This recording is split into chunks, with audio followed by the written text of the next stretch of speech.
आइए दोस्तों सॉल्व करते हैं another most important question of quadrilateral, जिसमें क्वेश्चन हमसे ये कह रहा है कि in given figure A B C D and P Q R B are rectangles where Q is the mid point of B D if Q R equal to 5 centimetre then find A B.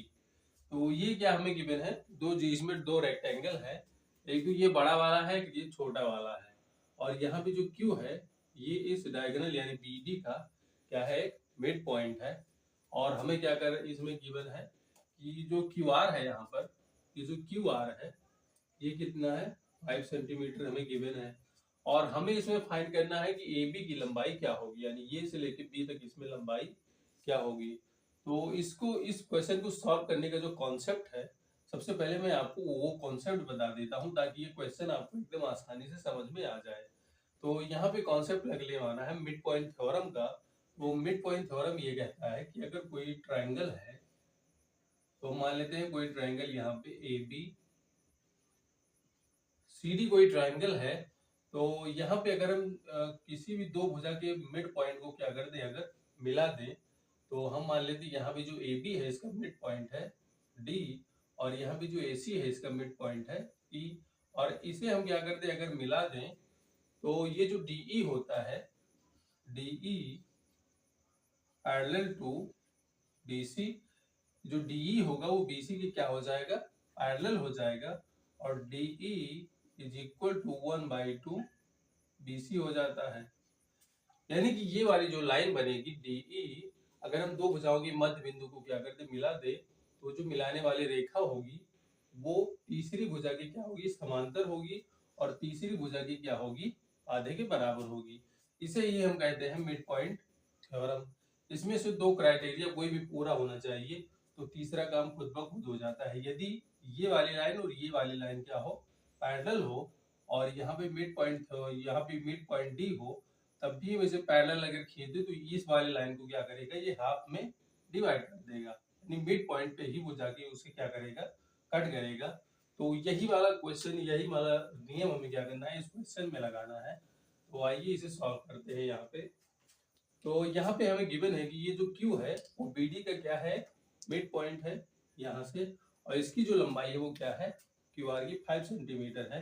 और अगर आप यहाँ पे ध्यान दें तो ये वाला जो ट्राइंगल है, यहाँ पर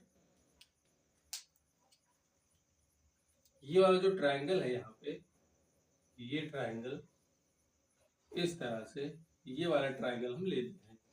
अब यहाँ पे हमें गिवन है कि जो ए बी सी डी और पी क्यू आर बी वो क्या है, रेक्टेंगल्स। तो आपको पता होना चाहिए कि जो रेक्टेंगल होता है उसमें अपोजिट साइड्स क्या होते हैं, इक्वल होते हैं। यानी ये जो साइड होगा इसके इक्वल होगा, और ये वाली साइड क्या होगी, इसके इक्वल होगी। उसी तरह से इसमें भी ये वाली साइड इसके इक्वल होगी, और ये वाली साइड भी इसके क्या होगी, इक्वल होगी।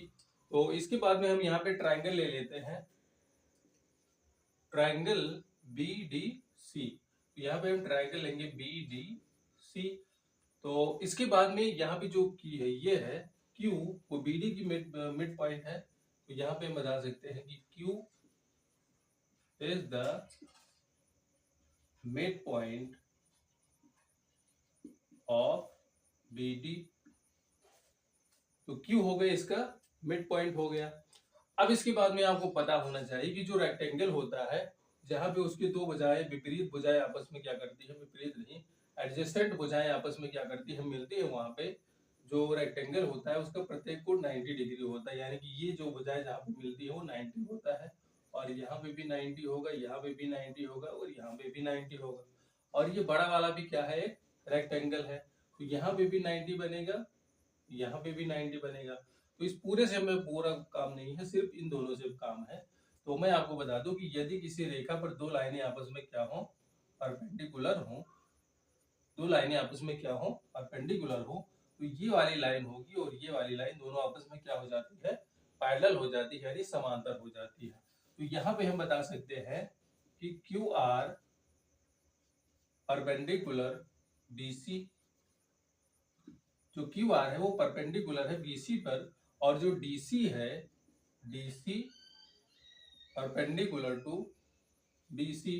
तो ये दोनों भी आपस में क्या है, परपेंडिकुलर है। तो आप यहां से बता सकते हैं so Q R parallel to DC parallel to CD। चलिए यहाँ पे DC ही लिखते हैं। तो यहाँ पे क्या हो जाएगा, QR पैरेलल हो जाएगा DC के, और Q क्या है, मिड पॉइंट है। तो अगर आप यहाँ से ये वाली लाइन और ये वाली लाइन आपस में क्या है, पैरेलल है, और ये भी इसका मिड पॉइंट है, तो अब यहाँ से बता सकते हैं, so now we can say that QR is equal to 1 by 2 DC। QR is equal to 1 by 2 DC। यहाँ पे ऐसा क्यों होगा, क्योंकि यहाँ पे लगा है बाई मिड पॉइंट